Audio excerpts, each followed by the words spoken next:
Hello Memphis, this is Blake.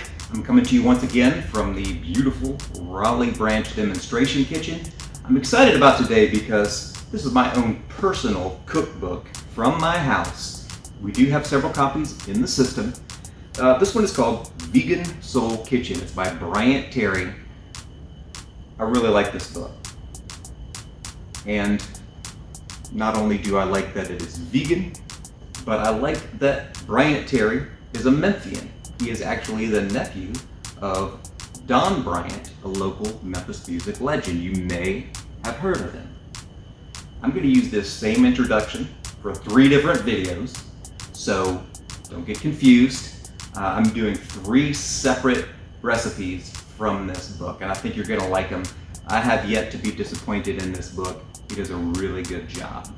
Of course, I want to thank the people from Methodist who have sponsored this program.